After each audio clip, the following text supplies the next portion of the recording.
भगवान शिव का ध्यान करने मात्र से मन में जो एक छवि उभरती है वो एक वैरागी पुरुष की।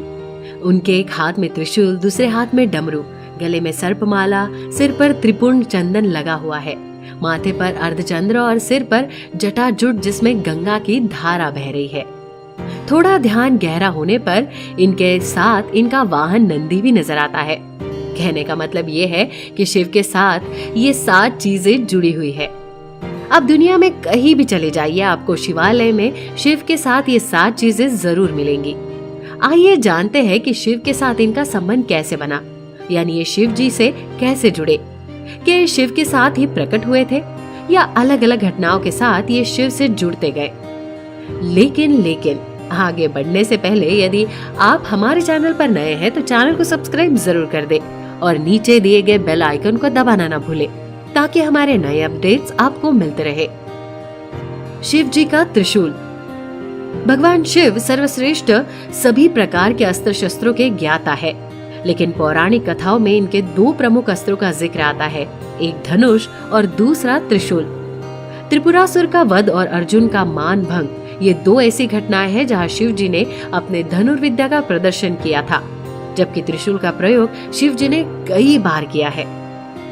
त्रिशूल से शिव जी ने शंखचूर का वध किया था, इसी से गणेश जी का सर काटा था और वाराह अवतार में मोह के जाल में फंसे विष्णु जी का मोह भंग कर वैकुंठ जाने के लिए विवश किया था।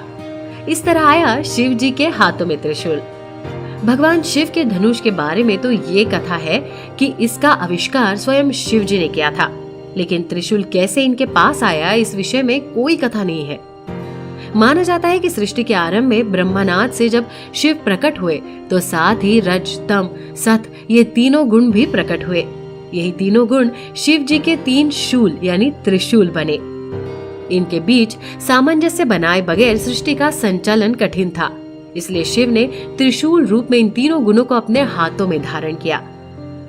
कैसे आया शिव जी के हाथों में डमरू। भगवान शिव के हाथों में डमरू आने की कहानी बड़ी ही रोचक है। सृष्टि के आरंभ में जब देवी सरस्वती प्रकट हुई तब देवी ने अपनी वीणा के स्वर से सृष्टि में ध्वनि को जन्म दिया, लेकिन ये ध्वनि सुर और संगीत विहीन थी। उस समय भगवान शिव ने नृत्य करते हुए 14 बार डमरू बजाए और इस ध्वनि से व्याकरण और संगीत के धंध ताल का जन्म हुआ।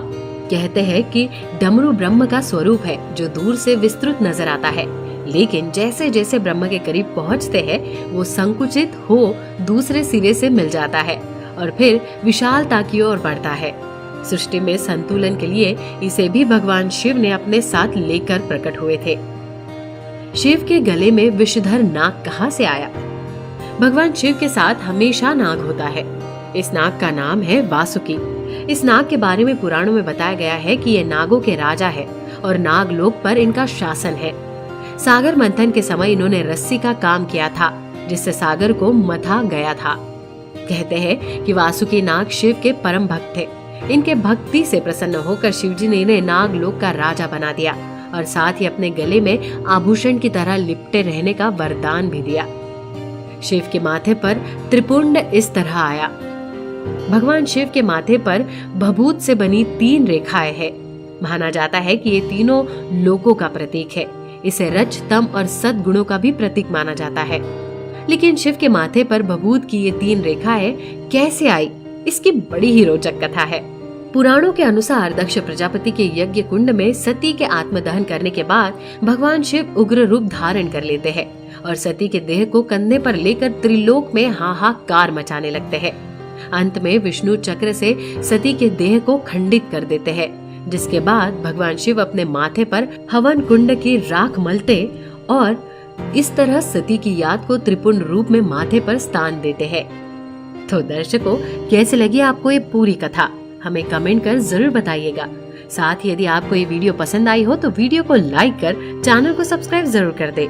वीडियो में अंत तक बने रहने के लिए आपका धन्यवाद।